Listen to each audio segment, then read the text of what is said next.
Please don't forget to like, comment, share, and subscribe. Alec, welcome back to the show. How are you? I'm good, Vic. Thanks for having me back, man. How are you? I am doing great. I just got back from Maui, so Welcome back. I had had 5 nights in Maui. Alex, my son, came with me. We had a great time. It was a nice trip. It was good. That's awesome, man. That's awesome. I went to Hawaii one time and I was 6, so I don't remember most of it. Okay. 6 was quite a long time ago, but it's definitely on the list to get back to. Well, you got there before I did because it took me 60 years to get there. So I finally got there. Gotcha. Hey, why don't you reintroduce yourself to the audience real quick? Keep it short. I mean, Alec was on an episode prior where we went through his background, and I'll refer in the notes here which episode that is for those who want to go back and learn, get a deep dive into Alec and how he thinks. But Alec, do that, and then I'm going to introduce the topic for tonight. Yeah, absolutely.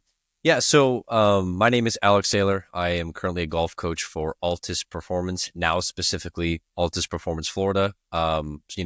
I talked about this a little bit more in the last episode, but our founder is Cameron McCormick, most famously known for coaching PGA and LPGA Tour players, most specifically Jordan Spieth. He's my boss, but I live down here in Orlando, Florida, working out at Orange County National, and I'm plugging away, just trying to hopefully get to, top coach one day. That's the goal. Love it. Well, I know you're going to get there, which is why I keep having you back. So I see the greatness. I see the greatness, and I'm doubling down on that. So hopefully you'll keep coming back and chatting with me. And then when you're big and famous and touring the next, coaching the next number one, you can convince that person to come on. I'm on the good old. You got to talk to good old Vic on 10,000 miles. Hey, you had a post the other day on social media, which was the reason I reached out to you, by the way. I didn't even tell you that. Oh, nice. Your post on social media about, the mental game. Mm-hmm. It was resonating with me because, emotional intelligence, EQ versus IQ. I mean, there are a million sort of terms people would like to give it, but state management is something I've really been talking to a couple of people about, and especially a good friend of mine. We call him Coach T, but he's a business and professional coach for, helping people achieve goals in the business world. And we were talking about really the lack of individuals who really have mastered state management. And this was all a precursor to seeing your post around, hey, do these 5 things, right? You got to get your mental game straight. And, I've played some golf, and I'm a big fan of the game. And I recognize all the tools and techniques needed to really be great. It's a tough job and it's hard to do. And of all the physical skills and the rehearsal and the practice and, hating the practice and loving the practice and all of these things, there are very few people at an amateur level that go have a coach specifically on the mental game. And even if they have one, there's not the same amount of time paid and attention paid to that as there is go hit 1,000 balls a day.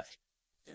Right? Do that. Right. So when I saw your post, I said, I'll reach out to Alec, see if he wants to come back on the show, because I know he's coaching people that need this in this sport, maybe amongst all others. This is a 4-hour to 5-hour endeavor, alone, in your own head.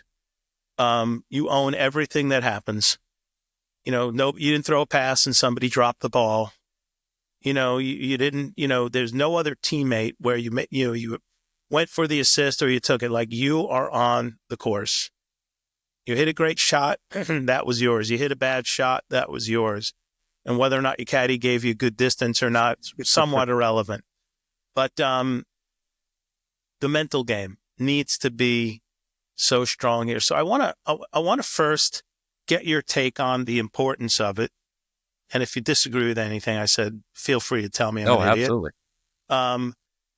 Talk about the importance of it. Talk about how people approach the overarching, how do you get it and what you do. And then I want to go through the things that you have done, do, and suggest people do to get their mindset straight through a very tough round. Like, how do you prepare for it? What do you do? What do you have to repeat when you're out in the heat of battle? So let's start. How important is a strong mental game in the game Yeah. of golf. Yeah. I mean, a great sort of point there. In short term, it's everything, right? I mean, period. There's no other way to slice it. It's super important. And oftentimes it's the part of the game that's kind of the stone left unturned, right? And what's really interesting is, like, with most golfers, we end up watching a lot of golf.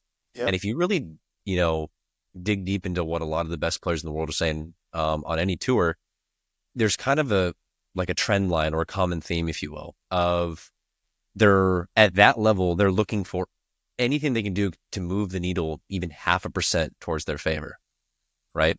And when you listen to a lot of them talk, yes, you'll hear trusting the process or getting in the routines and whatnot, but and especially what you've been hearing recently, especially from the PGA Tour's social media of, like Rory McIlroy talked about it the other day of, just kind of how you view yourself, right? Because, I mean, as human beings, most of our toughest critics are ourselves. The things that we end up saying to ourselves in every walk of day life, right? Golf just amplifies that by like 1,000, right? Because again, to your point, you are alone. You are the CEO. You are the GM. You're the owner. You're also the frontline employee. Like, if something goes wrong, you really You're the can't center, the blame. quarterback, the running back, the wide Yeah. receiver. You're all of those things. And as a golfer, when the wheels do start to fall off, you got two options. You either double down or you throw in the towel. Most people throw in the towel and they think, hey, you know what? After this round, I'm going to bang a bunch of balls. It's some sort of technique fix or mechanical fix and this, that, and third. Yeah, there's probably some truth to that. But also at the end of the day, you're a human being. We're all prone to mistakes. No one's perfect, right? And I've actually been catching myself saying this a lot to specifically junior players recently of, I'll go up to them and I go, hey, look, what if there's a way I could tell, what if there's something I told you could do right now that would instantly change your scores on the golf course? Would you do it? And they're like, yeah, absolutely. What do I got to do? Yeah. I'm like, okay, well, let's put your golf clubs down. Let's go have a conversation. And like, what? I'm going to work on my swing. No, you got to work on the hardest challenge in golf, which is mastering yourself, mastering how not only you view yourself, but then how is that outwardly portrayed, right? So again, longer way to say it's super important.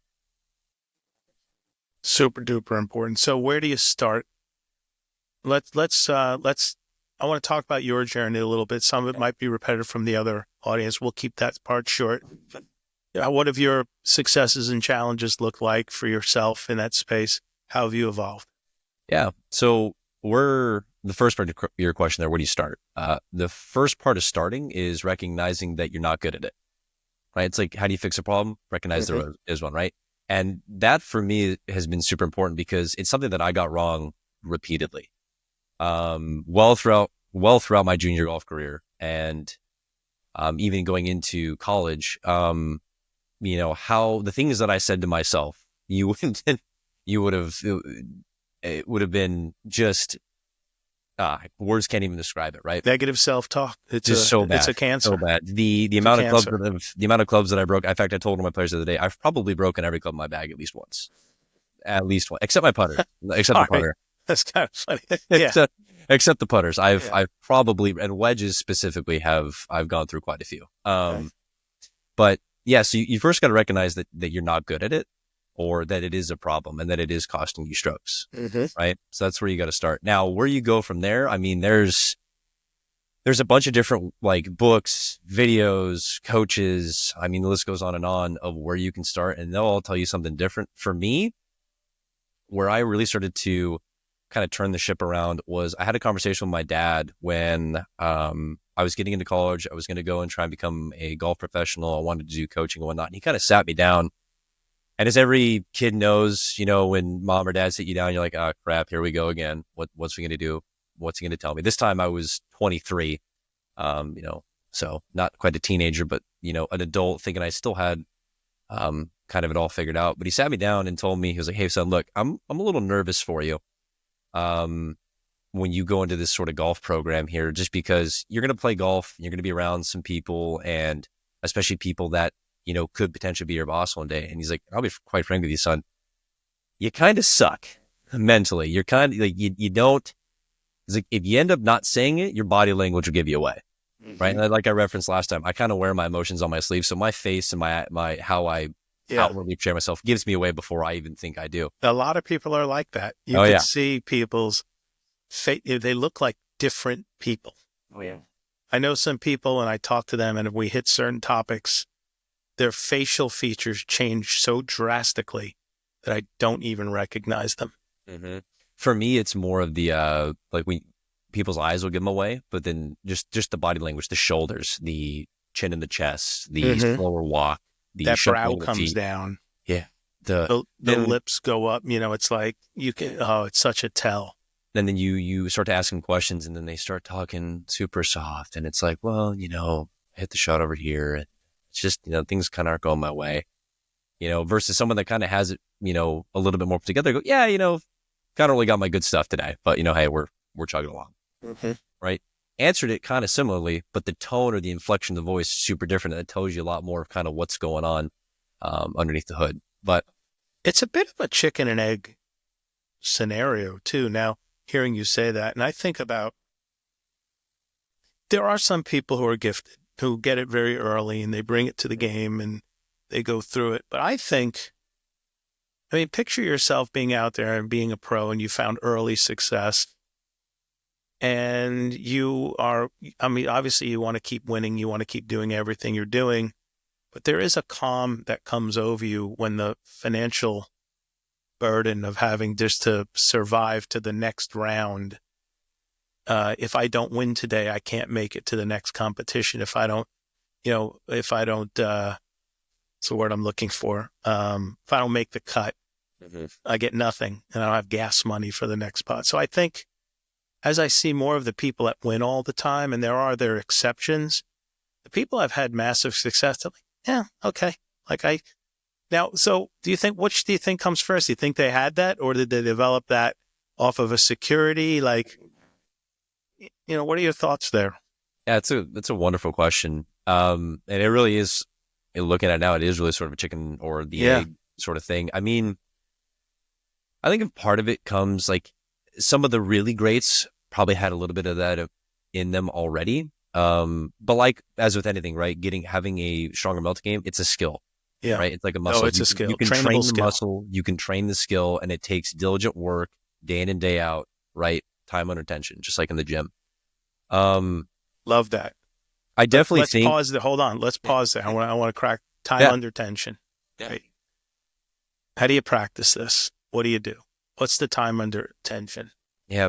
You got to be very mindful of it, right? It has to be like, for example, let's just say, because most golfers, they struggle with this, slicing the golf ball or starting the golf ball right.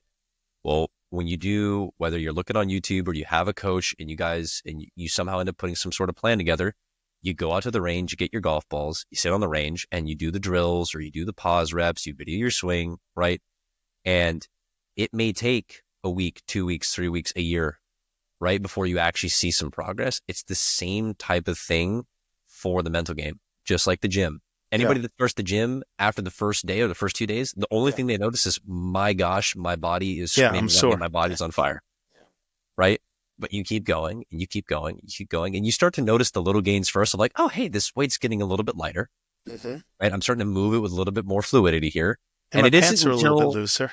yeah, right? Yeah. It's like, oh, let me add a little bit weight here. Oh, I can go a few more minutes in the gym. I can get one more rep out. Yeah. Right. And then all of a sudden, it isn't until someone passes you on the street or somebody that sees you quite often goes, 6, 7 months later goes, wow, Yeah. you're looking really good. Right. So how you do it and how you practice it, it's doing the little stuff day in and day out. And I think first and foremost, again, it has to be at the forefront of your mind of like, hey, this is something that I want to tackle. And then you got to be mindful of it. Right. Like for me, the thing my dad told me was like, you have to understand you're a brand now. You're no longer just Alex Saylor, the golfer. You're Alex Saylor, the coach, the golf professional, the expert, whatever. So you have everything that you do, everything that you say, especially on the golf course, because you never know who's watching you. You are a brand. What do you want your brand to say about you?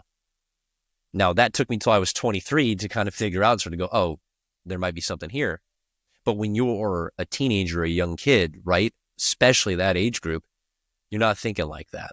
And if bad habits left unchecked, well, they get really hard to break, especially now when you add on another layer of pressure, which is, hey, now my career or my livelihood depends on my performance, right? And if you look at all of the great athletes, again, you hear the same thing.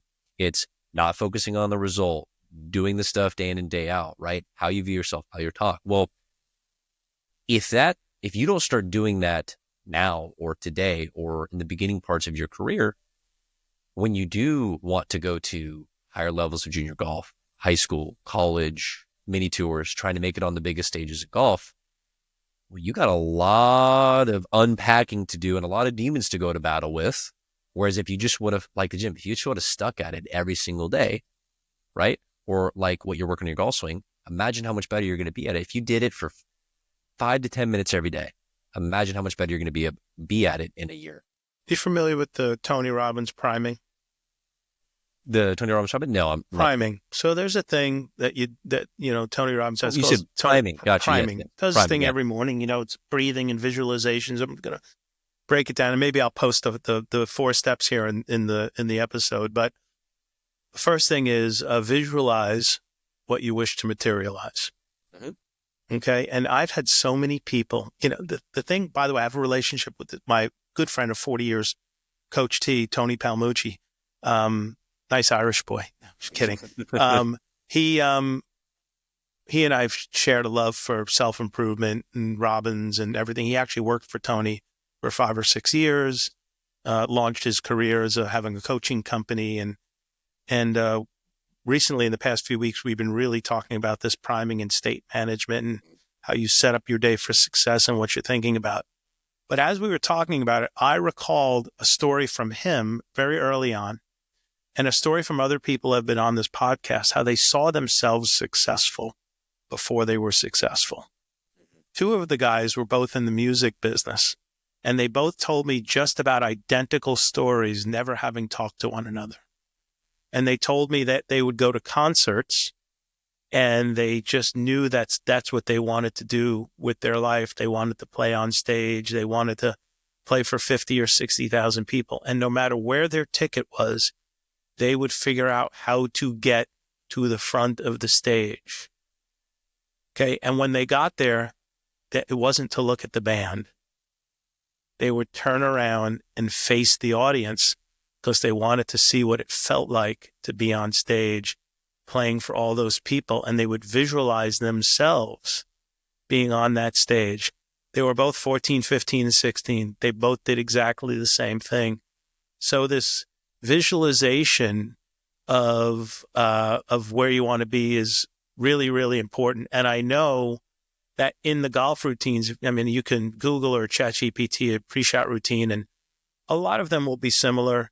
Have a pre-shot routine, create consistency in your routines, focus on your breathing, your visualization, your setup before every single shot. Like have something repeatable, discipline that you can do. Don't dwell upon past mistakes. Focus on the outcomes. Focus on executing the current shot with precision. I thought, by the way, if I stop there, I thought that was just purely about repeatability. I stand a certain way. I line up the shot a certain way. I take my practice swing behind the ball. I step up to the ball. I execute. Okay. I thought that was just to be repeatable, to take all the demons that fly around you out of the mix. When I had Greg Chalmers on, he told me something interesting. I said, Greg, how many swings do you take in your pre-shot routine? He goes, I don't know. I said, what do you mean you don't know? He goes, it could be 1, could be 2, could be 3, could be 5. Why? You're just not repeating the swing? He goes, no, I'm looking for a feel. Mm-hmm. He said, and I had never heard anybody told me that before. I am looking for a feel. He said, and sometimes on that first swing, oh yeah, let's go. I got it. And sometimes I'm trying to get this feel and it just doesn't exactly feel right. I take the time I need. He goes, I don't have all the time in the world, but I'm working on a feel. So the routine there isn't that I got behind the ball, I lined up, I took 2 swings. It's not like a metronome, like click, click, click, click, click, click. It's like this routine is to get you in a state to recreate that feel, because that is the place where you have the highest likelihood of execution. Correct. right? Correct. Yeah. I was blown away by that. That was again, why I love this podcast. That was a learning for me. Let's build upon that. Tell me what you think of that. Tell me how you work on that, how you coach people to that. No, I mean, it's absolutely true, right? Like the pre-shot routine, it's kind of just become something that's like, oh yeah, I gotta have a prayer routine, stand behind the ball, grab my club, get my yardage. Where's the wind? Yeah, pins there. Okay, cool. See ball, hit ball, right? Yeah. Or do some sort of mechanical rehearsal for whatever it is you're working on, and then hope that feel manifests when we hit a good shot, and then we don't, and then we throw the club, smack the ground, and I suck at golf, right? But yeah, You've been I think following my I think golf the game. word, yeah, I think the word I want to use here is intention. Okay. Right. Intention is, and I've heard this from other coaches, but intention is 9/10 of the law. Yeah. Right. So when you're standing behind a golf ball and you got a pin that's, tucked right, sheer fall off, water behind, can't miss short as well, false front, whatever the situation is, there's a lot staring you in the face of like, hey, don't go here. Right. And like with how that humans have evolved, right? We are pre-programmed to perceive danger. We're looking for the bad things because that's what kept us alive for so long, right? Of like, hey, don't go over here. They become magnets. Correct. Especially for a golf ball. Yeah, what happens? You go, hey, I don't want to go in the bunker, don't want to go in the water. And guess what happens? You find the most absolute middle part of that bunker. Well, it's because the last thing you told yourself is, hey, don't do. And you did. Yeah. Right? So the whole point of visualizing or having the right intention, right? Or what Greg was saying is like, look, I recognize all this stuff is here. That's all fine and dandy. What I want to do is this. I want to hit a nice little, baby cut or draw, or I want to start the golf ball here, work it here. Well, I got to see that first. I got to see, hey, how is it coming off the club face? How is it going through the air? I talk to some people say they see color shot trails, just like you see on TV. Oh, when I hit draws, it's red. When I hit cuts, it's blue, right? Some people, like when you're in a simulator, they see the golf ball in the entirety of the flight, where it's going to land, how it's then going to spin, Or some people, like if you ever played the golf video game, some people see themselves in the third person actually making the swing. Okay. So whatever it is that you pick something, see the shot. Okay. Recognize the dangers there, right? But build some frame of reference for what you'd like the golf ball to do. Okay. See it so that for you then can hit it, right? Then once you see it, go, okay, hold that picture in your mind as firmly as you can and just start to make swings going, okay, well, how would I go about doing that? What is that feel? What does that swing look like? What does that swing feel like? How would that work? What would the face need to be? And it doesn't got to be super technical. You don't got to go and change your grip or aim super far left, right? Open your stance, right? Put more weight on the left leg, deal off the club. You don't do any of that. Just try and think, okay, can I see it? Can I feel it? Let me try and bring something out from my mind into the physical world. Then once you got it, lock in on that, focus on your target and hit. Right? So, instead, a lot of people will, like you just did, stand behind, grab a club, kind of be like, I'm just supposed to do this, so I'm going to do it. Right? It's like following the crowd, not really digging deeper as to why we should go about doing it. So before the shot, you're trying to get your breathing, you get your state sort of stable, get your anxiety down, put you in the best possible place to do that. When I talk to Greg and even through anything I work on with coach or any in my life, like these big, deep breaths, oxygenate, take a lot of air, lowers the pulse, puts you in a calmer state. But now I take my practice swings. I'm getting my feel. I'm developing a feel. And once I feel like I've had that feel, and during the feel, and before the shot, obviously, picturing the shot, picturing the ball flight, like you said, am I going to hit a baby cut? Am I going to hit a little, am I going to hit a little draw into this? Am I going to hit it low and run because the wind's going at 400 miles an hour? Like, what is it? I'm going to picture the shot I need to make. I'm going to hit it.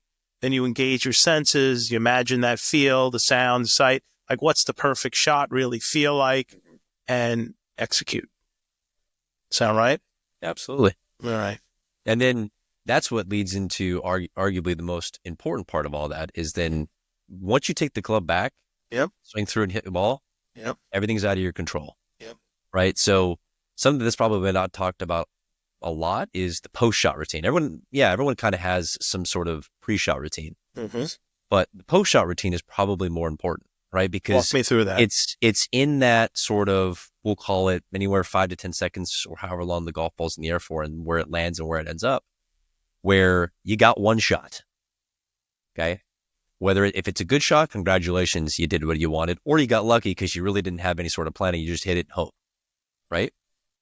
Now, if you did have some sort of plan and it went completely wrong, okay, you got one shot, one or two shots maybe during your round that are really going to define the rest of your round. And sometimes, right, that inevitable gut punch comes the first tee shot of the first day of the first hole, right, where you send it just completely right into the middle of the OB stick and you got to re-tee and everyone's watching and you're going, oh my gosh, why did I sign up to compete?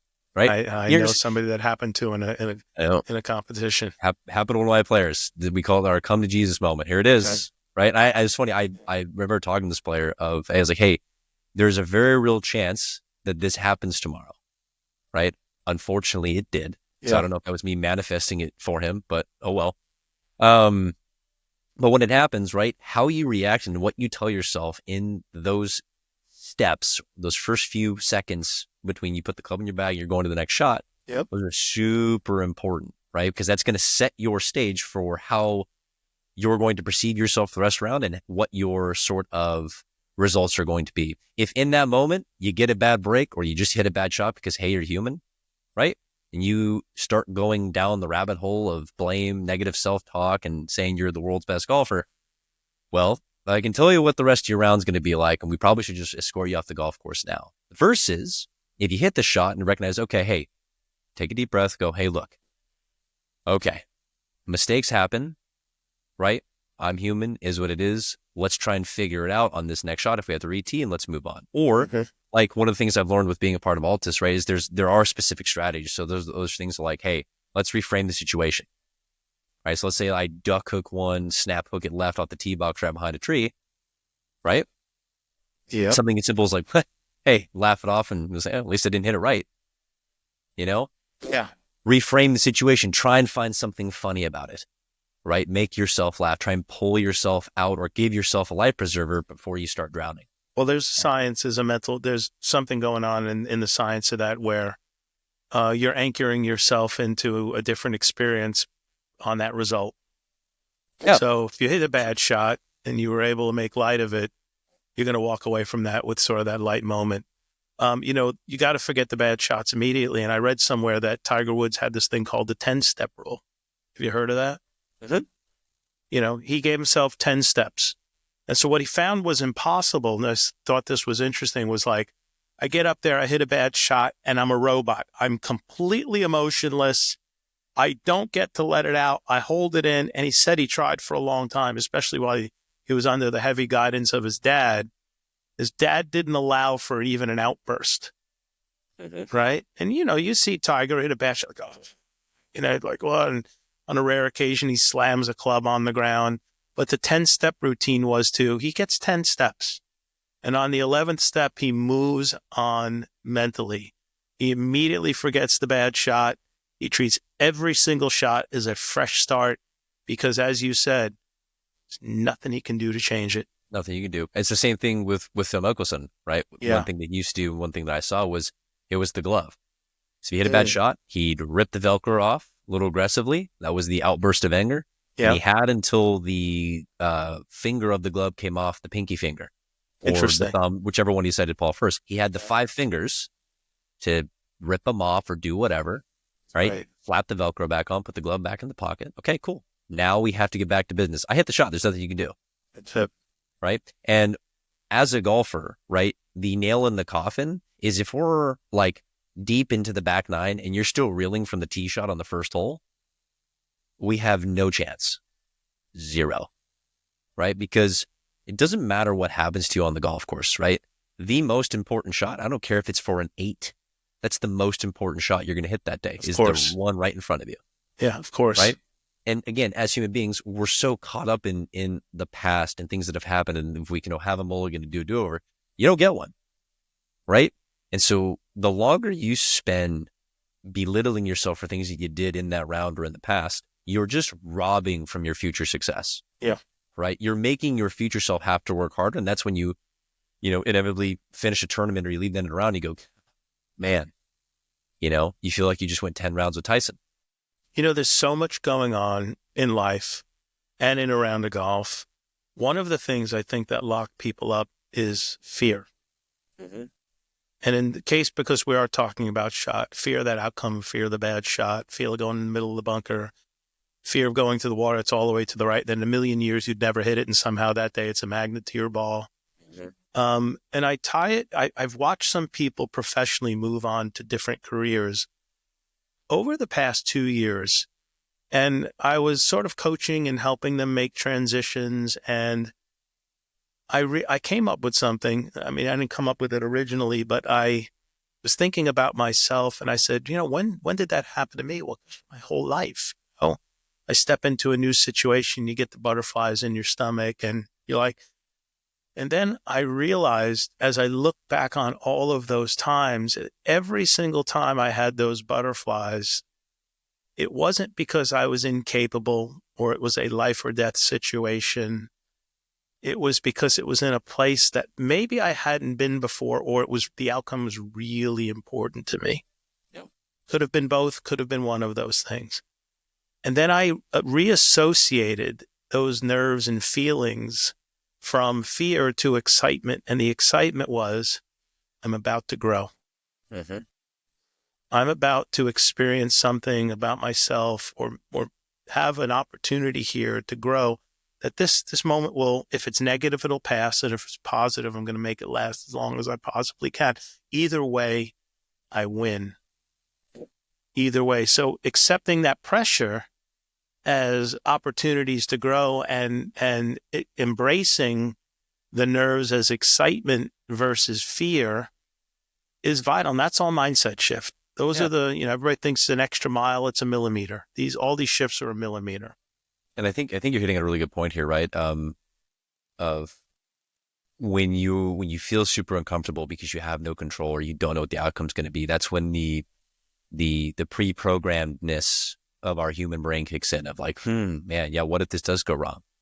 But yeah, there's a lot that could go wrong. But on the other side of that coin, what could go right? Mm-hmm. Heaven forbid it actually goes in your favor. Yeah. Right. And there was something interesting. I actually heard this from on a podcast that Sean Foley was talking about, a fun little acronym for fear. It's false evidence appearing real. Appearing real. Yes. False evidence appearing real. Right. Yeah. Because that's really what fear is. Like on a golf course, you're not in any sort of danger. No. Unless you're in Florida and there's an alligator coming up out of the water. You got a few gators. Which just happened to my business partner, by the way. Oh, no. Yeah. We've seen a few gators and they're beautiful creatures, but scary it all could be. Oh, no.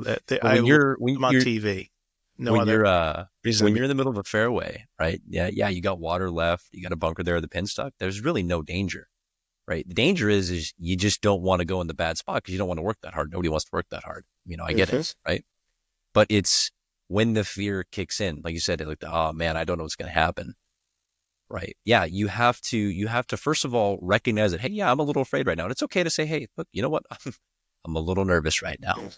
I'm like, oh my gosh, I can't feel the club. My hands are shaking. Right. And that's when you go back to the breathing.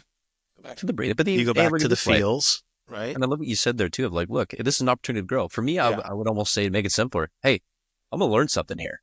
Oh, yeah. Like, this is great. Like, I'm going to learn something in this moment. This is a learning opportunity. I'm not going to make a mistake.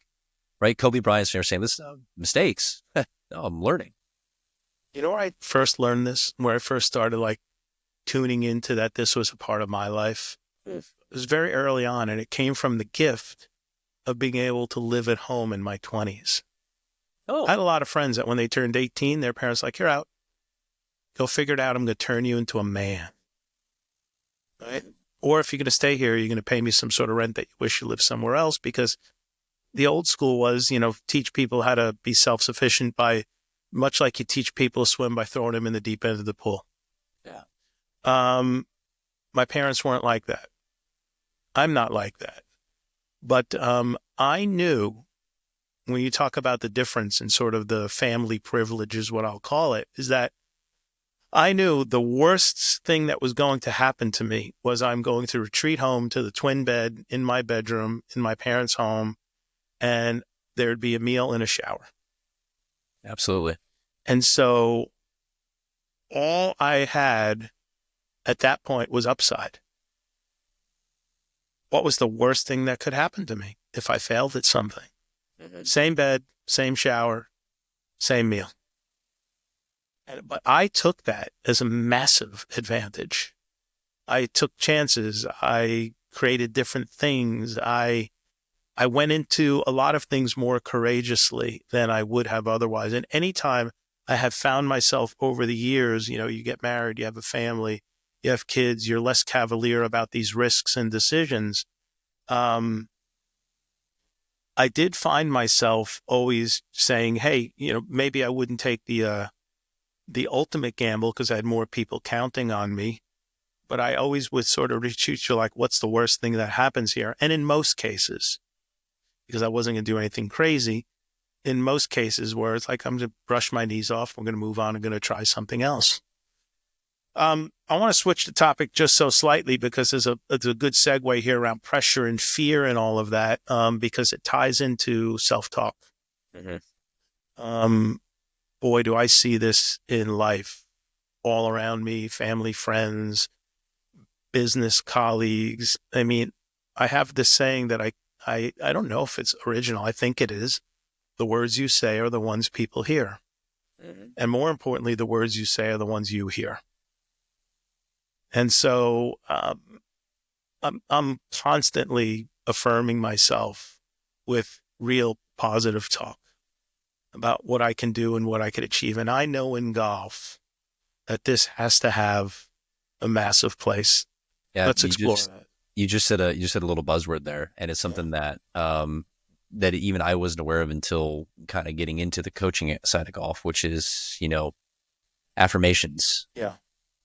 right? Affirmations are huge, and one of the coolest parts about my job and kind of where I work and who I work for is having the privilege to be around some really incredible professional golfers. And you'd be amazed at how many of them have an affirmation that they'll write in their yardage book, or it's something Mm-hmm. that they're telling themselves in the mirror before going out to play. Right. So it's huge. Right. Give me an How, example of one you heard somebody have. You don't have to tell me who it is, but does one come to um, mind? I don't know if I'm at liberty to share from tour players, but I can give you some that I've helped some of my players say. Yeah. Um, One of them has been no one has outprepared me. Mm. No one has outprepared me. I have a kid currently who he has very low self confidence, and he's an incredible golfer, beautiful swing, does a lot of things well, but just doesn't have much self belief. So one of the things I have him doing and constantly saying to himself before he hits any shot or any putt or any chip is, "I belong. I belong out here." Now, it's still going to take a lot more reps for him to get to the point Yeah. where he actually believes it.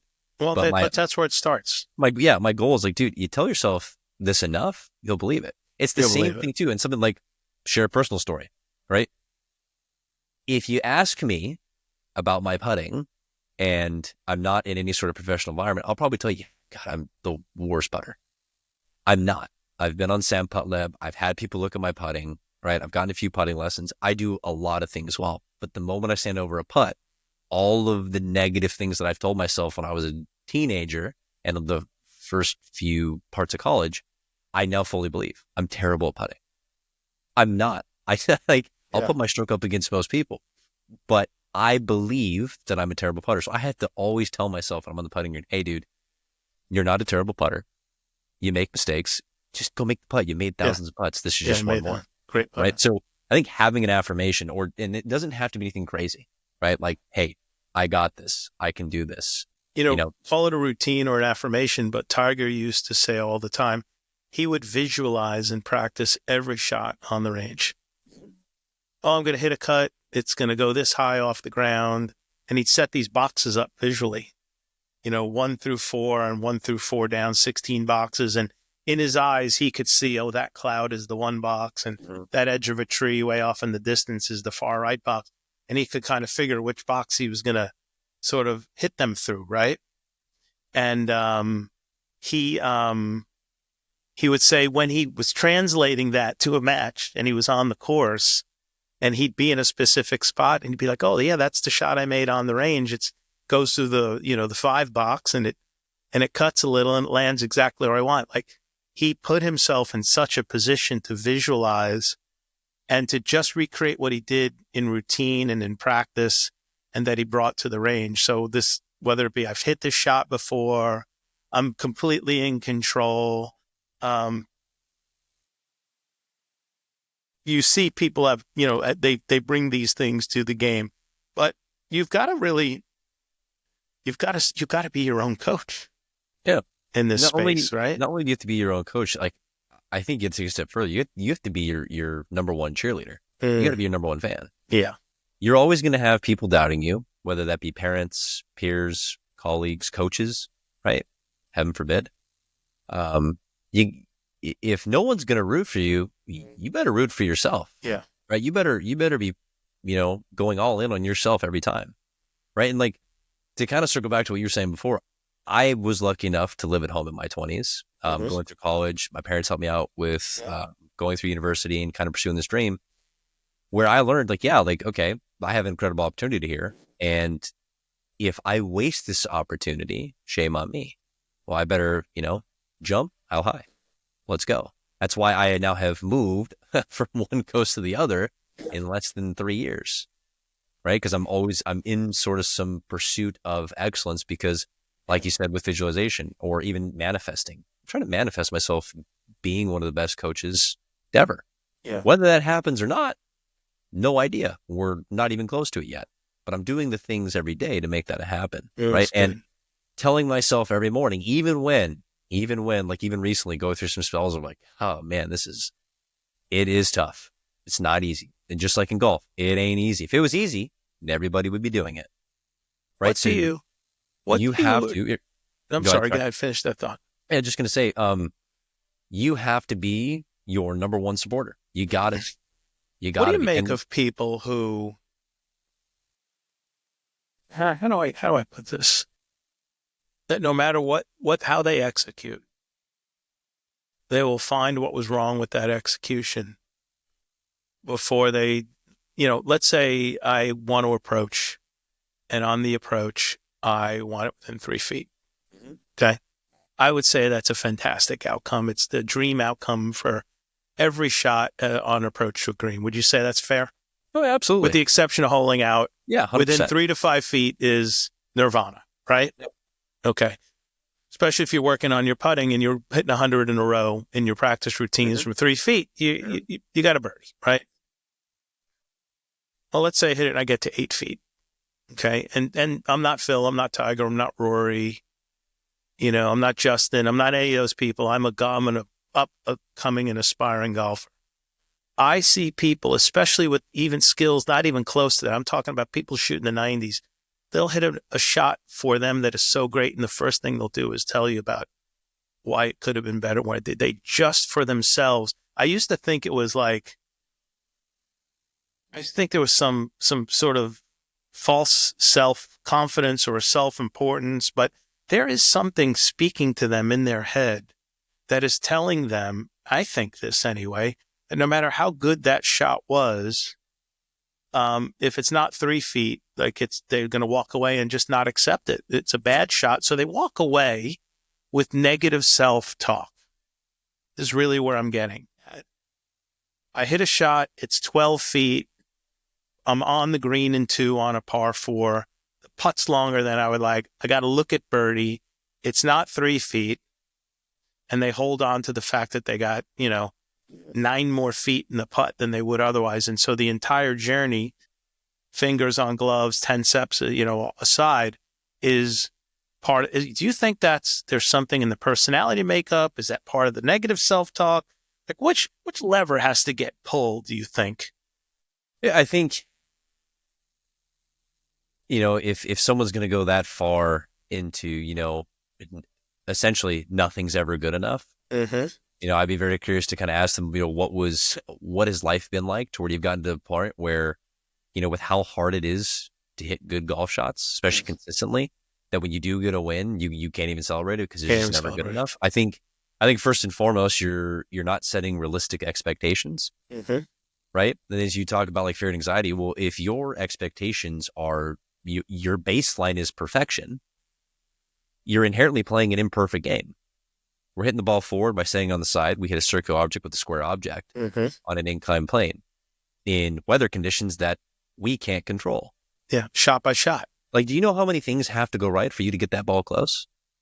How the stars need to align, and you got to do all this stuff right in less than 0.4 of a second. You And know who you're Roger? upset. You know who You're Roger upset. Bannister is? You Roger ever hear of Bannister? the name Roger Bannister? No, I haven't.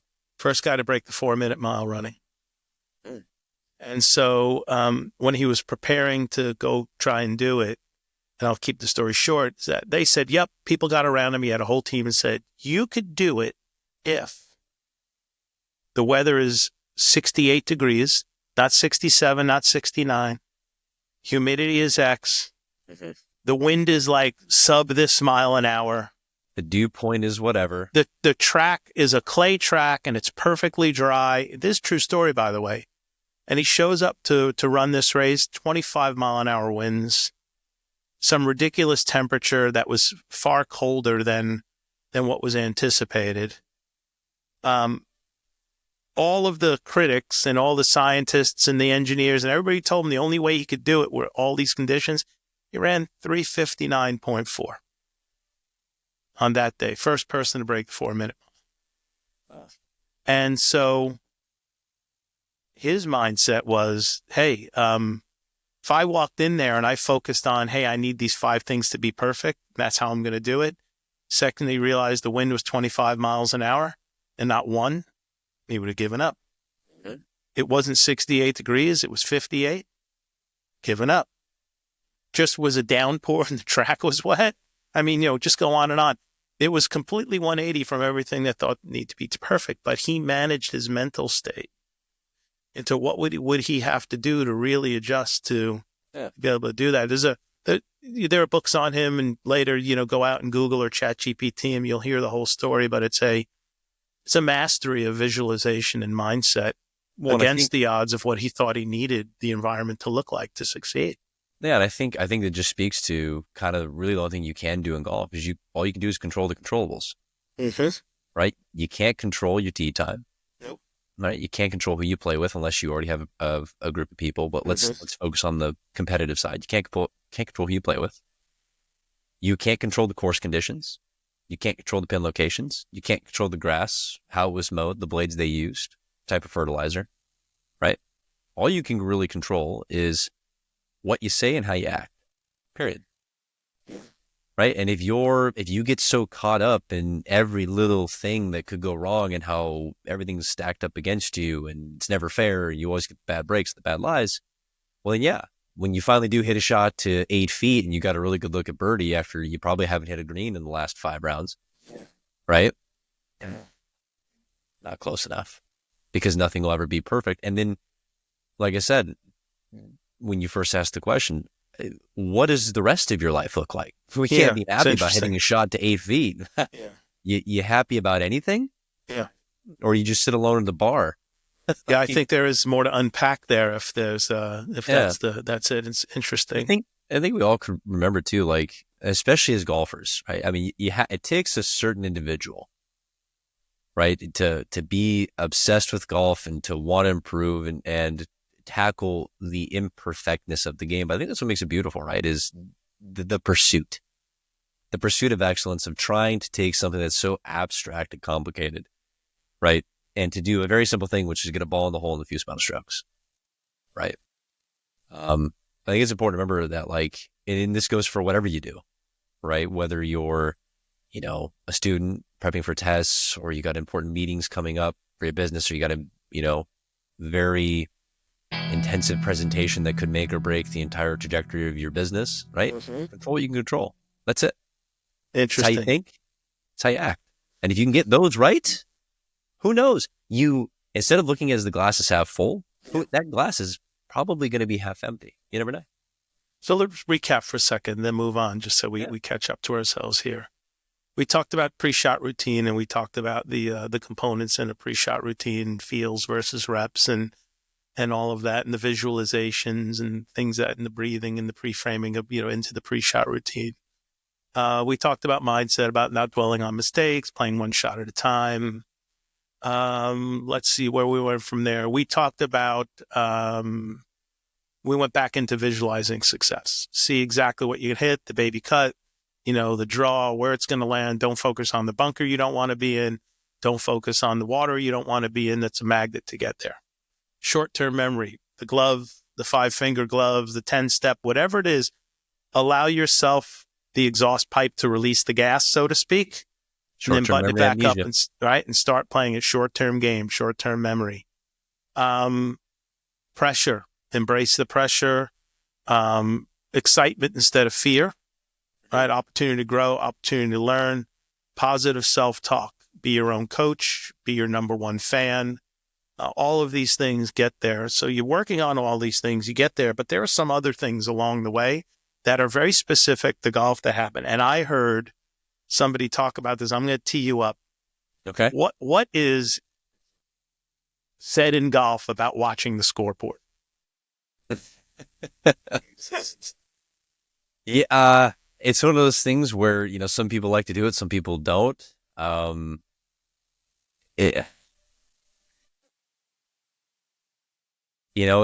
equate it to like, should you line your putts up with the line of the ball or should you not?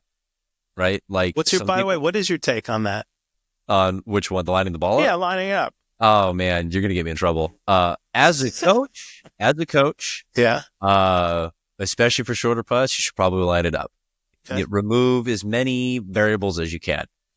Now, if you speak to Alec, the player, I'm not lining it up, mainly because very surprised I do not like. I can line it up beautifully. I have a skill to be able to line it up, but when I get over it, I don't know if it's my eyes. I do wear glasses, but I look like you set it up? I cannot get myself to believe that that's right. It just doesn't feel right. So I choose not to. It's not just me. Yeah. I choose not to. I'm going to use the excuse that it's my eyes because I'm not going to take any ownership. Yeah. I'm kidding. But yeah, as a coach, put the coach hat on, use the line. I would be careful though, not to go too far, but if you are farther away, so farther, we'll call it like 25, 30 feet, be very careful if you do use the line because that little millimeter you move it is probably a few inches offline down by the hole. Hey, but back to your question, the scoreboard. Well, hold on. Let me tell you exactly my experience there. Okay. Every time, not sometime, every single time I get behind that ball and I line it up to what I believe is absolute perfection. And then I get over the ball and I go, that's completely off. And I move, I miss by exactly how much I moved. Yep. Every time. And every time that happens, I go, Vic, trust the line, trust the alignment, trust the setup, get there and hit it, trust the setup, trust the setup. Yeah. And when I do that, I have greater success at doing it. But there is something in how I see the ball over the line over the ball versus when I'm behind it. And that's the thing I got to let go. And I had a debate with Jack, who you coached, my nephew, about lining it up and not lining it up. And I said, hey, let's watch golf today. Let's watch it on TV.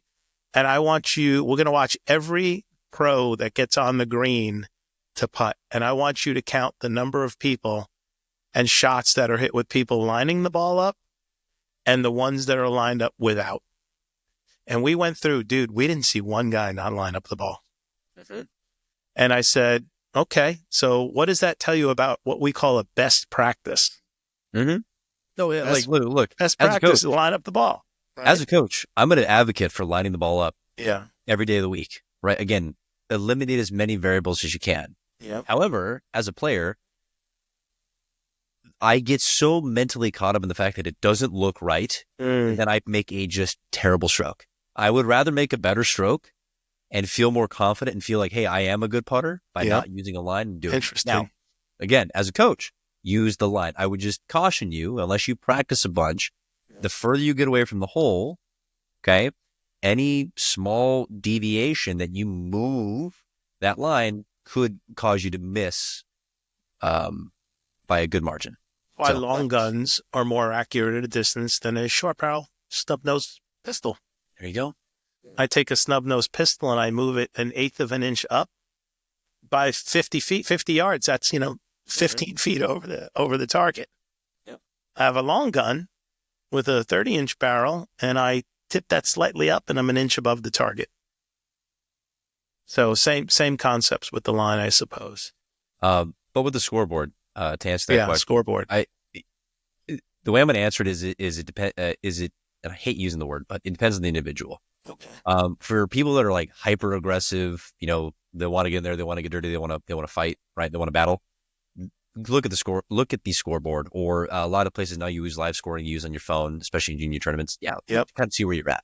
Yeah. For people that really don't want to know, I'm okay if you don't look, right?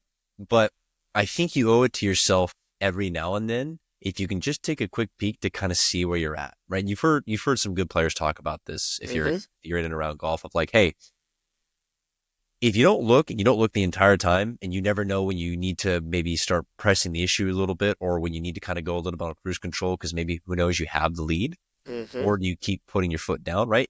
You need the information. The key is though, is you got to look at it objectively, like, hey, I just kind of want to see what do I need to do with the remaining holes that I have, right?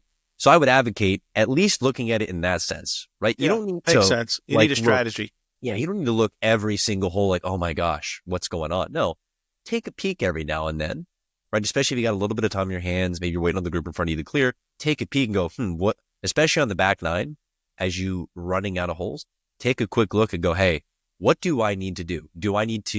Am I just sticking to my game plan, or do I need to maybe do a quick little self-audit here and course correct? Or, I might need to get a little bit aggressive here. I might have to go for this par 5 and 2. I might need to sort of attack some pins here. Because if you don't do that, you're leaving some better scores or potential at winning on the table. Very, very, very interesting. Let's see. Cover that. Think about, yeah. I mean, so what separates the pros from amateurs when it comes to reps and discipline or pressure and unthinkable, or unshakable confidence? Really, like, what is it you think that they've developed over time? What have they done to develop it? Let's talk about reps and discipline. It's a lot of reps, man. I mean, a lot of reps. The simplest answer, and I've heard Cameron talk about this quite a few times, but it's just time. A lot of these guys have been doing this longer than they haven't been doing this, right? So they've, especially as young kids, and especially as the talent nowadays, right, with how much better coaching has gotten, they've been doing the right practices and doing kind of things that we've been talking about from a young age, that it now becomes second nature, right? So I think the first way to answer your question is just time, right? Between even like elite amateurs and professionals, it's just time. Again, time under tension. I think also part of it too is, really how bad do you want it, right? Some guys, this consumes their entire thought process and who they are. It becomes who they are, right? Some people are like, yeah, I want to do this, right? And let's use Kobe as an analogy, right? Guy was in the gym before anybody. And there was one thing too, because growing up watching Kobe in his peak, I always thought he was a ball hog. And it wasn't until becoming a coach and doing some more deep diving into some higher athletes where I realized why he hogged the ball. And he said it several times in interviews. As a young kid, I just never paid attention because I didn't like the Lakers. But he said, "It's like, look, why would I pass you the ball? You don't work hard enough. Yeah. You're not outworking me. You don't deserve the golf, or you don't deserve the basketball, not the golf ball. Sorry." Yeah. So it's the same thing in golf, right? What separates the good players from the great players from the elite players? How bad do you want it? So yeah, I guess you can argue talent and coaching or whatever, but at least from the really good players I've been around, I mean, it's when they say this is their life, they're not kidding. For some of them, there is no backup plan. I mean, they're all in. Oh yeah. It either works or it don't. Right. Many musicians that I've met have said, if I had a B plan, I would have never made it. Yeah. Absolutely. Right. Because you got to think about it. Never give up. If you know, hey, I can pull the ripcord here. There's that back end way to get out. You're never really going to give it all 100%, are you? You may give it 95. You may give it 98. It's not 100 though. Nope. right? And I've always, this is how I've operated. And luckily I had great parents that allowed me to be able to do this. But if I'm going to do anything, I'm going in. And if, if it ends up working out when the dust is settled, the cards are in, right? It's time to quit because it just didn't work. Okay. It won't be because I didn't give it my best shot. And then, hey, right, we'll figure it out. Like you, I got a bed to go home Yeah. to. Yeah. I got stuff in place, but Yep. and I think it's something important, right? And this goes for not just golf, but anything in life. If you're going to do something, I mean, like, go in. If you make up your mind, whatever it is you're going to do, right? Go after it. Got to go Because after it. if things end and you look back, and go, what if? That's such a terrible place to be in. Because trust me, I have several what ifs from tournaments. Like, yeah, what if I would have done this there? What if I would have said this to myself there? What if I would have just taken a little bit extra time? I hate the what if. That's what'll keep. It's nightmare fuel. Alec, when I work on presentations for business, I, with an obsessive compulsion, go through the materials so many times before I'm presenting, fixing every little nit, little hat, carefully selecting words, visuals, building it up, tearing it down, building it up, tearing it down. Some people think I'm nuts. Would have been good enough. But when I show up to give a presentation, pardon me, when I show up to give a presentation or a pitch or to make a point or deliver results on some consultancy that I've done, no matter the outcome, I know that I have done everything I could have done. I left no stone unturned. I put it all out on the field, and I leave with a clear head.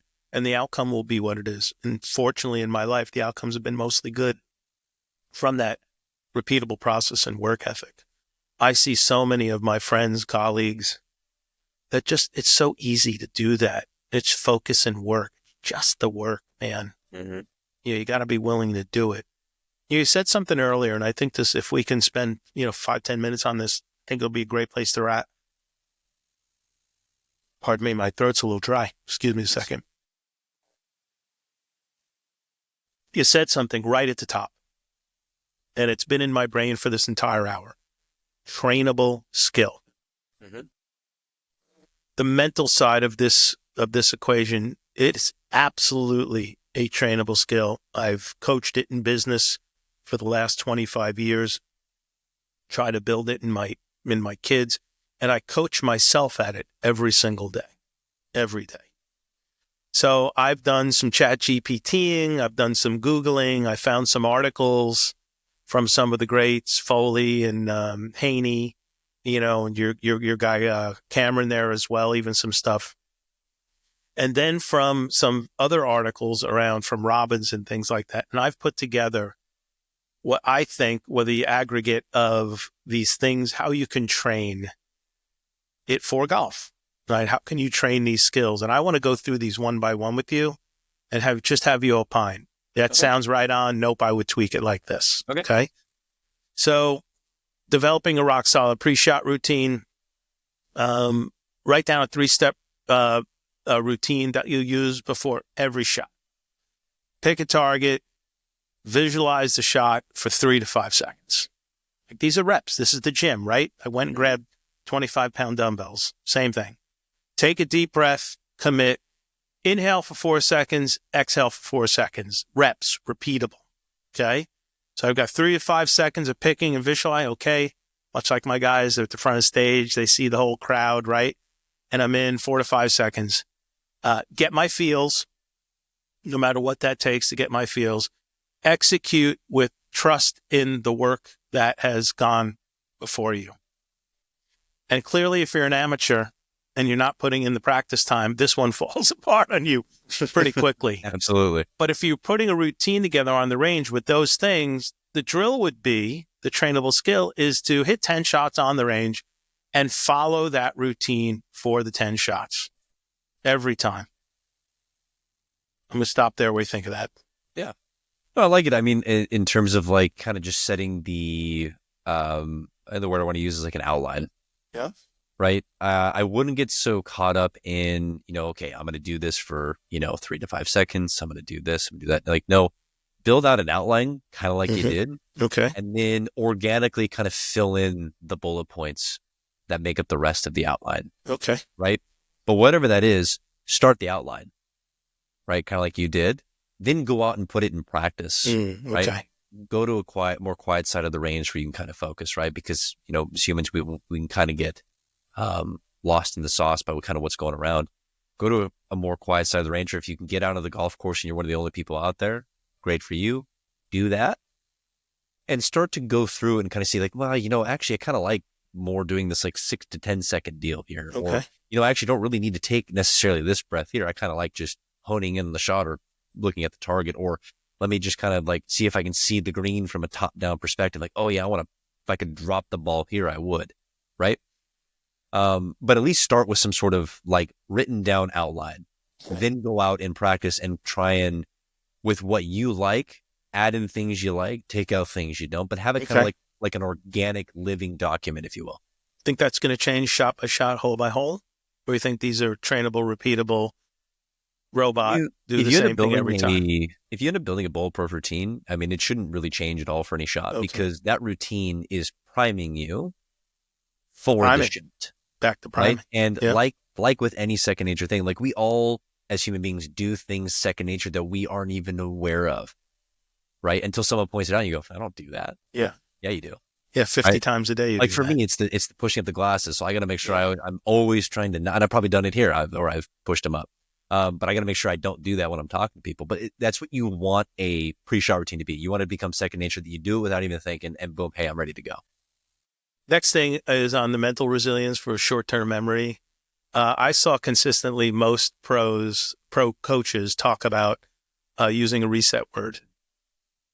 So something bad happens, and it's like you can come up with whatever it is you want to write in your yardage book, or whatever one you like. Some examples were next, or some research was, well, that was good, or hey, let it go.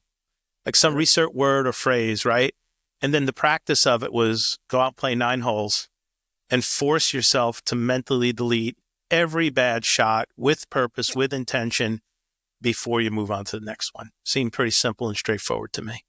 Yeah, that's the reframing, right? Is going out Reframing. and looking at shots from a different perspective or trying to find the good and the bad. Mm-hmm. Right. I think that's a great way to go out and practice it is next time you go out and play. Cause again, a lot of this stuff when it comes to mental pieces, you can do like now, right? Even in your day to day, something happens, you get stuck in traffic. Well, hey, I get to listen to more of, some of my favorite podcasts, or I get to listen to my favorite song again. Yeah. Right. Try and find ways even in your daily life to find the good in the bad. So that way, now when you're on the golf course, you're getting more reps and getting more time under tension. So the next piece is visualization practice. Like, how do you practice visualization? It seemed pretty simple, but this is not while playing or in the sport. The practice can be done anywhere, anytime. This is something that actually I've done a lot. I got it from Robbins back in the 90s. Before you go to bed, visualize what you want to happen. With in this case, if it's golf, you're playing around, you're at your home course, and if you know your home course like the back of a napkin, which most people who play the same course all the time do, if you're lucky enough, whether it be a muni or a private or whatever, you could visualize, like I could walk the course in my mind right now. I could play every shot on every hole of the Whitworth or the Hogan course at Trophy Club. Oh, here's where I am, par four, first hole on the Whitworth. It used to be the back nine. It's the front nine right now. It's a slight little, bend to the left. I'm going to go straight over that bunker. I want to land at the center of the fairway. And then I'm going to hit the second shot to the green. I got a bunker on the right. It drops off like a crater on the back of the green. So I got to land it a little short because the green is fast. It's going to roll up. Like I could walk you through every hole. The talk here is that close your eyes and rehearse that visualization, but how the ball is going to feel off of the club face. So not only do you want to see the shot, but when you hit that shot, like what's that going to feel like? Because you just know when you hit a good shot, what Yeah, that feels like. Nope, You just know what that feels like. Yeah. twist that apart. What do you think? Yeah. No, I don't have anything to really disagree with that. The thing where I would say to for any competitive golfer or aspiring competitive golfer that may be listening is here's where we can take a step further. And this is something that has helped me, and something that I do when I do compete, or even when I know I'm going to have a challenging day, coaching, or I know that there's some important stuff on my plate, is whether that's a couple days before, the night before, it doesn't matter. But when you're laying down in bed at night, right? Close your eyes, try and lay as still as you possibly can, and start to picture yourself at the event or at the meeting or at the presentation. Start to then draw the picture of like who's going to be there, what are the sounds you're going to see, what are the smells you're going to smell, right? And then try and see yourself going through, whether it's executing the golf shot, giving the presentation or the meeting or whatever. Or for me, it's like sometimes it's coaching, right? How do I want to look? How do I want to come off in this lesson today? Right. But we'll keep it towards golf here. Like, hey, Yeah. how do I want to feel standing on the first tee box when I put the tee into the ground? I take a look and I see the people watching me. I look down and I see the fairway, right? How do I want to feel in this moment? Right? Because your brain doesn't necessarily understand that it's not on the golf course or that it is on the golf course. Oh, that's So you exactly kind of right. trick yourself into going, hey, I'm going to kind of pre-program some stuff here. I'm going to plant some mental seeds. So that way, that next day or the couple days after, right? When you show up on the course ready to go, you've already been there. You've been there. That'll kind of help you like take a deep breath, calm the nervous system down, lower the anxiety so that way you can go and play your best golf. That's amazing.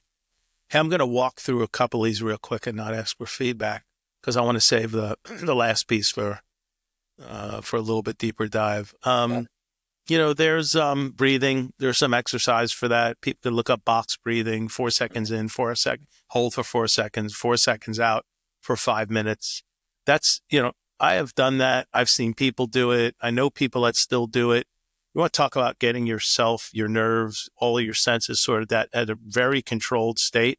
Breathing controls everything. You breathe fast, you get anxious, you're up. You breathe slow, you're down. But when you create this consistency in breathing, and this is outside of golf, this is just, if you look up any breathing techniques, this is a staple for everything.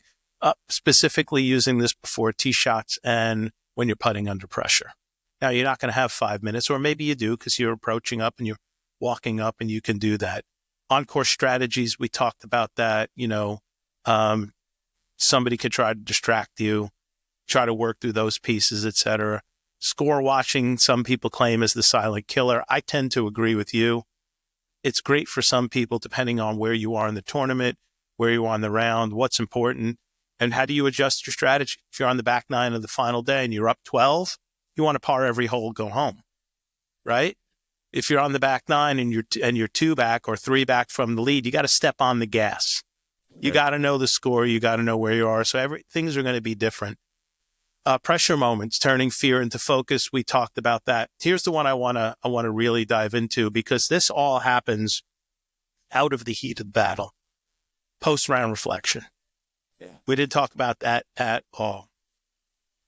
In your words, what should people do after a round of golf to get the most out of that experience, to carry forward the things that they want to do? And Coach Tony always says, hey, I don't focus on what you're doing wrong. I try to focus on what you're doing right and get you to do more of it. Yeah. Yeah. The first thing I want you to do, whether you have an electronic scorecard that you do on your phone or an app or whatever, or you have the actual physical scorecard, take some time, go off by yourself, sit down, and before you start to dive deep into the scorecard or stats, if you do keep stats, look back around and give yourself a round of applause or pat on the back for all the good stuff you did, right? Because, yeah, we can sit here and nickel and dime every bad decision you made or bad shot you hit or whatever. But you did, even in bad rounds, you do a lot of good stuff. You turned a double that could have been into a par or a bogey, or you had an incredible up and down from a just terrible position. Give yourself a pat on the back, right? Because, again, golf's hard. And, again, you have to be your number one cheerleader. So no one else can tell you good job. You better tell yourself good job first. Then what I would do And it's easier if you have stats, right? Again, there's plenty of stat programs out there, or if you just keep simple ones like fairways, greens, putts, up and Yep. down. Um, Start to go through hole by hole, right? If you made a par, try and see, hey, is there a way I could have made a birdie, or did I play the hole great? I just didn't make a putt.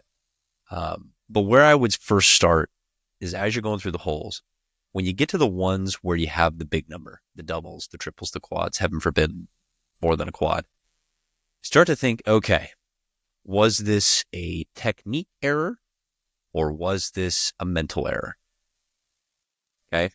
Oftentimes you'll find, yeah, you probably made some technique errors, but it was probably the mental error that keyed up the technique error. Like, hey, you know, I've got a tree right in front of me. I have the option to just kind of punch it forward, take my medicine. At worst, I make bogey, could potentially make par here. Or, yeah, I could grab the 3-iron that I never hit that sits in my Mm-hmm. bag collecting Mm-hmm. dust and try and hit this low stinger peeling fade through the middle of the tree here up the bunker and try and clear the false front and not have it go into the water behind the goal.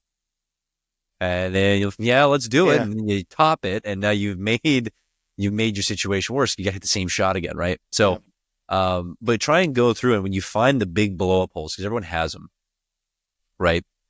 And go, hey, what could I have done to save just one shot? Turn a triple into a double, double into a bogey. And if you do that for, again, heaven forbid you have multiple blow up holes. If you just take one stroke off, let's say you had 4 blow up holes, well, there's 4 strokes, right? And oftentimes people don't do that. They'll just go, I didn't have it. Or, yeah, I just had some Yeah. bad shots. But if you sit there and go, hey, if I can just save one stroke, turn my doubles into bogeys, turn my Mm-hmm. triples into doubles, you add that up over the course of 18, 36, 54, 72 holes, you're Yeah. saving tons of strokes and A you're lot just of saving strokes. one shot, right? So that's how I would start to Nice. break down your rounds of like, hey, what could I have done to save one shot? I'm going to pull us out of golf for our wrap up here, but stay on this topic. And I'm going to make myself incredibly vulnerable here. Um, I consider myself a super positive guy. The people around me uh, would probably tell you the same thing. So he's upbeat, he's good mood, he's got good things to say. He won't over criticize me for my faults, try to get me where I'm doing, what I did right. We'll celebrate a lot. But I would be lying to you and everybody who's listening right now if I didn't tell you that there are times, even after many, many, many years of things that have passed, let alone the last stroke or the last hole in golf, where I'll wake up in the morning and I'll go, frick. And you know what that frick is? Something I just blew it on 10 years ago. Don't know why. I can't shake some of the stuff. And then I go immediately into this state management and I try to pull it out. But again, to fix that, right? Because we all do it. We all have wins and losses. You just hopefully your win column is deeper than your loss column in life. No one's perfect. Um, Although you may be expected to be by some, it's just impossible to happen. Um, but the exercise here is through everything you do, you got to find a couple of things that you did really great. You got to find 3 mental wins. I delivered a project. It was over budget. It was late. We really blew the code up. I didn't find when it's all done and you finally work through it, the outcome wasn't great. You got to find 3 mental wins because otherwise the weight and the anchor of that experience will bury the next one before you even start. Mm-hmm. And you'll be like good old Vic here. It's waking up 10, 15 years later going, oh, crap. For as positive I am, as much as I practice all of this stuff that we preach here, these things have a way of seeping into the best of us, no matter who you are, no matter how much you practice. But this one thing, this very simple thing, find 3 mental wins in a project, in a golf game, in life, in your relationships with your significant others, your family, right? We all can focus on the things that we didn't do well, but you have to reframe your mindset to focus on these wins. in golf, back to it, we'll end here. I stayed calm after a double bogey and snapped my 60-degree when I sculled it out of the bunker into Vic's window here and had to pay for a new window. I committed to every tee shot before I actually took it. I did my routine. I visualized. I had my breathing in play. I got my feels. I saw the shot path. I saw red for a fade and I saw blue for a draw, whatever it was. I did those things. I might not have gotten the outcome, but I did the things I needed to do. And back to Kobe, I practice hard. I did the work. I trust in the work. I don't know. That's how I pull this out of golf here for the end. It's like people have to focus on what they did right. Yeah. Get rid of what you didn't do right. Learn from it. Try not to repeat it. Don't be oblivious to it. Move on. And think about it this way too. Like, yeah, your mistakes or those cringy things that you did in your past, they'll keep you up at night, right? Or they'll come up random and you go, ooh, yeah, I was a swing and a miss there, right? Yeah. But in the same context, reframing, had you not made the mistake or had you not done the thing where you look back and go, not ideal, you probably wouldn't have gained the perspective at some other point later on in your life that would have then set you off on a different path or put you on the path that you're currently on. Mm-hmm. So don't look at it necessarily as like, man, I wish I could do that over again. Like, no, hey, be thankful for it, right? Find the good in the bad. Like, hey, I gained some perspective. That was a learning moment there. That was a learning opportunity. I say a lot to my students. That's a learning opportunity. You didn't make a mistake. It's a learning opportunity. Yeah. The only time it becomes a mistake is you do it again. That's right. If you don't learn from it, right? So if you look back on your life, I mean, even if it's a life fully made of mistakes, well, you learn a lot of what not to do, right? So that doesn't just necessarily mean always go and do the opposite of what you did. No, learn from it. Sit down. Like when you do reflecting, I think it's a very important thing we probably don't do enough. Reflect on the day. Well, this could lead into a whole other episode around what's wrong with corporate America. Oh boy. And this is the Pandora's box of exploration, trial, error, failure, resilience. I'll end on this. I watched an interview with Jeff Bezos, and the person interviewing said, "Man, you have the Midas touch. Everything you've done has turned into absolute gold. Look at the size of Amazon, 800,000 employees. All this square foot of space, this much business. This does everything you touch here." And go. He laughed in the reporter's face. He was like, he goes, "Are you kidding me?"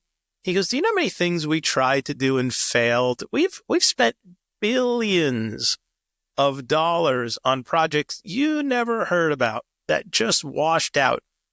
Little things like Amazon Prime, AWS. These things are so wildly successful that they have, insulated you from everything we have failed." He goes, "It's because of those successes that we have to be bold and we take on new things." He goes, "My team," because how I'm involved with Amazon, I'm only working on the thing that we're going to launch 3 years from now. That's a new greatest, best big thing. I'm not day to day. I have no idea what's going on day to day. I'm trying to come up with the next Prime, with the next AWS, whatever it is, that's what I'm focused on. So, there are lessons in failure. Find them, as you said, try not to make them again. And don't be ashamed of them. They happen. Nobody is perfect. Nobody's perfect. There's the old judge not the man in the arena, right? The doer of deeds. I can go on and on, but that speech was just epic. Yeah, and like I said too, look like you mentioned as well. Look forward to it. Recognize that you're about to make a mistake, or you're currently making a mistake, and go, "Hey, you know what? I'm gonna gain some perspective here. I'm gonna learn something today." Awesome. Right? And I'm gonna have to kind of wade through this for a little bit, but enjoy it. Yeah. Enjoy it, because it's oftentimes when you're making the mistakes, you've made a couple mistakes, where you get to learn a little bit about yourself. Right? Because that's the unfortunate part of being who we are. We don't really get to see ourselves until you're faced with some sort of obstacle or adversity and you're crashing and burning and go, oh, well, now I got to come to terms with this and kind of what's going on. You get to learn a little bit about yourself. And isn't it cool when you look back, right? Like we all do, you look back and you go, well, that really wasn't that bad. In the moment, oh, it was the worst possible thing. But that wasn't that bad. And it was because of that I was able to do this. Yeah. So yeah, you're Amazon Prime. Yeah. You tried 100 different things that didn't work, but that one thing did. Boom. And that one win was bigger than the sum of your losses. I had something happen to me 14 months ago. I don't think I talked to you about it. I would always have these recurring dreams as a kid that I was being chased. And when I couldn't run fast enough to get away. Like every time they thought I was going to get away, I'd fall. Or I didn't know what was going on. Like I had these just weird dreams. And as I became an adult, I always wondered, like, what would I be under real pressure? What would I be like? Like, could I be that person that would have the reaction in a moment to do something great, to save a life, to step up when there's someone in need? And I had this sort of unfounded fear that I wouldn't until December of 2023. My company had a holiday party. Did I tell you this, by the way? I don't think so. No, my company had a holiday party. During the time I was in Texas, too. It was in Atlantic City, New Jersey. And we were at a steakhouse. There were 50 of us there. And I sat sort of at the end of the table on the side, and the guy that we worked with was sitting sort of at the head of it. And we were having appetizers, and pork belly comes out.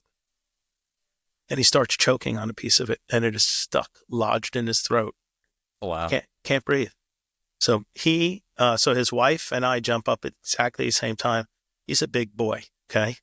And she tries to get her arms around him. I'm trying to nudge in there, and she looks at me, and her face drops like a window shade, and she's like, I can't reach. And I push her aside, and I put my arms around him.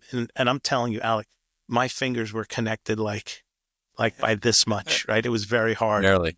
And I give him two big ones, and I look to the left, and my wife looks at me with like nothing happened. And in my mind, it's funny how all this stuff happens. This probably took 10 seconds, but it felt like hours. I remember a friend of mine telling me that he had to save his grandmother, and she was stiff as a board, and he finally yelled, relax. And when he felt her go limp, he gave her the old heave-ho, and a piece of steak flew like 20 yards across the floor.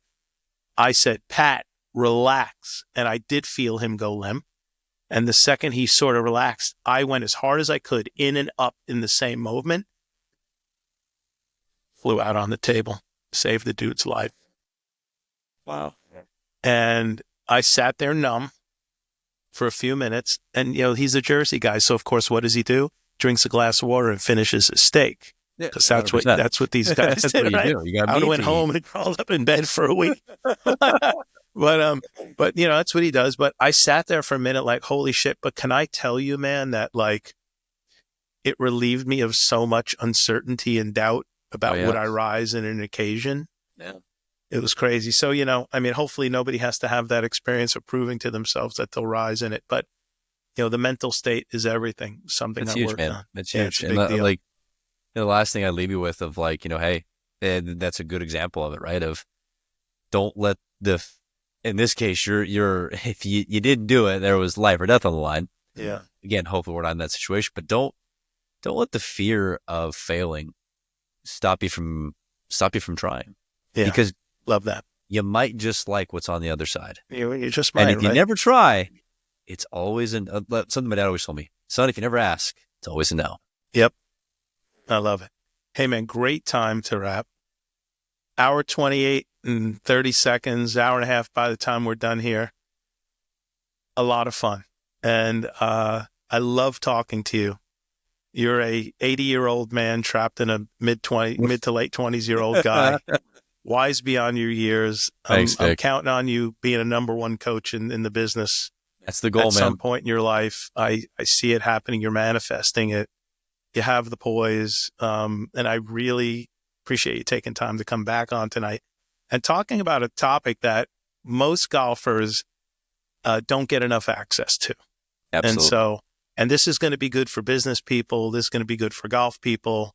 This is going to be a lot of fun for people to listen. So I'm excited. This will be out in a couple of weeks, and I'll keep you posted on when we release.